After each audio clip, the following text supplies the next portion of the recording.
자, 오늘은요, 기독교 역사의 정말 초기, 거의 맨 앞부분으로 한번 돌아가 볼까 합니다. 오늘 다룰 문서는 바로 클레몬스의 코린토 편지인데요. 이게 그냥 편지 한 통이 아니에요. 이 편지가 어떻게 무려 2000년 동안 이어져온 교회의 기틀을 만들었는지 오늘 저랑 같이 한번 제대로 파헤쳐 보시죠. 본격적으로 시작하기 전에 제가 퀴즈를 하나 내볼게요. 지금 우리가 보는 신약 성경은 일단 빼고요. 현존하는 그리스도교 문서 중에서 가장 오래된 게 뭘까요? 혹시 아시나요? 네, 바로 오늘 우리가 이야기할 바로 이 편지입니다. 이 편지가 쓰인 시기를 보면 정말 깜짝 놀라실 거예요. 무려 서기 96년경입니다. 90년. 이게 왜 그렇게 중요하냐면요. 바로 마지막 사도로 알려진 요한이 아직 세상을 떠나기 전이었거든요. 그러니까 이건 뭐랄까, 사도 시대의 온기가 아직 시체에 식지 않았을 때 그 시대의 목소리가 정말 생생하게 담겨있는 그런 기록인 거죠. 네, 그래서 오늘은 이런 순서로 한번 이야기를 풀어가 보겠습니다.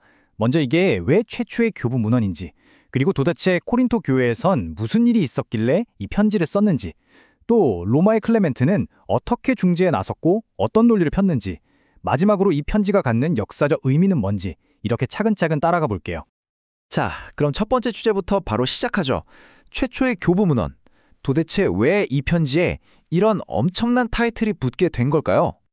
일단 교부 문헌이라는 말부터 좀 알아야겠죠? 이게 뭐냐면요, 아주 간단하게 말해서 신약 성경이 막 완성된 직후에 교회를 이끌었던 초기 리더들 있잖아요. 그분들이 남긴 글들을 말하는 겁니다.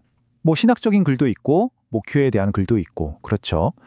바로 이 클레멘스의 편지가 그 수많은 교부 문헌들 중에서 가장 첫 번째, 그러니까 말 그대로 스타트를 끄는 문서라는 겁니다. 정말 대단하죠? 아니, 그럼 이렇게 역사적으로 중요한 편지가 도대체 왜 쓰여진 걸까요? 어떤 일이 있었길래요? 네, 이야기의 무대는 코린토라는 교회로 옮겨가는데요. 그곳에서 정말 심각한 분열 사건이 터지고 맙니다. 사건의 전말은 이렇습니다. 코린토 교회에 있던 젊은 신자들 중 일부가 반란을 일으킨 거예요. 오랫동안 교회를 섬겨왔던 원로 사제들을 그냥 자리에서 내쫓아버린 거죠. 이건 교회의 질서가 완전히 뿌리채 흔들리는 정말 대혼란이 시작된 겁니다. 이 어지러운 소식이 멀리 로마까지 전해지게 됩니다. 그리고 이 문제를 해결하기 위해 팔을 걷어붙이고 나선 인물이 있었으니 그가 바로 당시 로마 교회의 리더였던 클레멘스입니다. 근데 이 클레멘스라는 사람이 도대체 누구길래 나섰을까요? 이걸 알면 이 편지의 무게가 확 달라집니다. 여러분, 이 사람은요, 베드로와 바오로 사도를 직접 알던 사이였습니다. 그냥 알기만 한 게 아니라 성경 필립비서에 보면 바오로의 동역자라고 이름까지 나올 정도예요. 1세기 말에 로마 교회를 이끌었던 지도자였고 나중엔 트라이아누스 황제 때 순교한 것으로 알려져 있습니다. 그러니까 한마디로 사도들에게 직접 가르침을 받은 그야말로 직교의 리더였던 거죠. 여기서 진짜 재밌는 포인트가 하나 있어요. 로마 교회가 그냥 야, 니네 싸우지 마 하고 편지 한 통 띡 보낸 게 아니라는 거예요. 이 편지를 전달하려고 무려 3명으로 구성된 사절단을 꾸려서 직접 코린토까지 보냈습니다. 이게 뭘 의미할까요? 당시 로마 교회가 이 사태를 얼마나 심각하게 여겼는지, 그리고 다른 교회의 문제에 대해서도 얼마나 큰 책임감을 느끼고 있었는지를 보여주는 아주 중요한 대목인 거죠. 자, 그럼 이제 드디어 편지의 핵심 내용으로 한번 들어가 보죠. 클레멘스는 이 코린토의 혼란을 잠재우기 위해 어떤 카드를 꺼내들었을까요? 그 핵심 키워드가 바로 신적 질서와 순명입니다. 클레멘스는 이 사건을 그냥 사람들끼리의 자리다툼 이런 차원으로 보지 않았어요. 이건 훨씬 더 심각한 문제다. 이건 하느님께서 직접 세우신 신성한 질서를 무너뜨리는 아주 중대한 죄다라고 딱 선언해버린 겁니다. 그럼 클레멘스가 말한 신적 질서라는 게 뭘까요? 바로 이겁니다. 보세요. 모든 권위의 시작은 하느님이라는 거예요. 그리고 그 권위가 그리스도를 통해서 사도들에게 전달되고 그 사도들은 또 자신들의 후계자인 장로들에게 그 권위를 물려줬다는 거죠.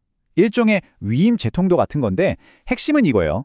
장로들의 권위는 그냥 사람들이 뽑아서 생긴 게 아니라 그 뿌리를 쭉 따라 올라가면 결국 하느님께 닿아 있다. 이 말입니다.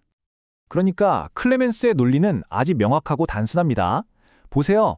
쫓겨난 그 장로들, 공동체가 다 동의해서 정당하게 세워진 사람들이고 자기 일도 아무 문제 없이 잘 해왔습니다. 그런데 그런 사람들을 내쫓는다? 그건 그냥 부당한 일이 아니라 하느님이 세우신 이 신성한 질서에 정면으로 도전하는 아주 큰 죄입니다. 라고 말하는 거죠. 이건 사실상 반박하기가 어려운 아주 강력한 논리였죠. 그래서 클레멘스가 내린 결론은 아주 단호했습니다. 이 사패를 일으킨 주동자들 당장 회개하십시오. 그리고 공동체의 평화를 위해서 스스로 이곳을 떠나 다른 곳으로 가십시오. 라고 요구한 거예요. 어찌 보면 굉장히 강한 요구죠. 그만큼 교회의 하나됨, 그 질서를 지키는 게 중요하다고 본 겁니다. 자, 이제 마지막으로 이 편지 한 통이 그 이후의 역사, 무려 2000년 기독교 역사에 얼마나 엄청난 영향을 미쳤는지 그 의미를 한번 짚어보도록 하겠습니다. 이 편지는요, 그냥 고린토 교회 문제 해결했네, 여기서 끝나지 않아요. 훨씬 더 큰 의미가 있습니다. 왜냐하면 이게 바로 로마 교회가 저 멀리 떨어진 다른 교회 문제에 대해서 이건 우리 모두의 문제다라는 책임감을 가지고 개입한 역사상 최초의 공식적인 증거이기 때문이에요. 훗날 우리가 아는 교황의 수익권 같은 개념이 바로 이런 생각의 아주 작은 씨앗에서부터 시작됐다고 볼 수 있는 거죠. 이 편지가 미친 영향력은 진짜 어마어마했습니다. 당시 초대교회에서는요, 예배 시간에 마치 성경처럼 다 같이 이 편지를 낭독하기도 했고요. 심지어 어떤 지역에서는 아예 이걸 성경의 일부로 포함시키기도 했을 정도예요. 그리고 여기서 말한 신적 질서라는 개념은 나중에 교회법의 중요한 기초가 됐고요. 또 사도의 권위가 후계자에게 이어진다는 사도 계승사상은 지금까지도 2000년 동안 교회의 구조를 떠받치는 핵심적인 기둥이 되었습니다. 네, 오늘 우리는 서기 96년에 쓰인 오래된 편지 한 통을 쭉 따라가 봤습니다. 어떤가요? 한 지역 교회의 분열을 막기 위해 쓰였던 이 편지 하나가 어떻게 2000년이라는 어마어마한 시간을 뛰어넘어서 오늘날 교회의 전통과 구조를 만든 단단한 반석이 될 수 있었을까요? 거대한 역사의 물줄기가 때로는 이렇게 작은 사건, 또 단 하나의 문서에서부터 시작될 수 있다는 사실이 참 생각할 거리를 많이 던져주는 것 같습니다.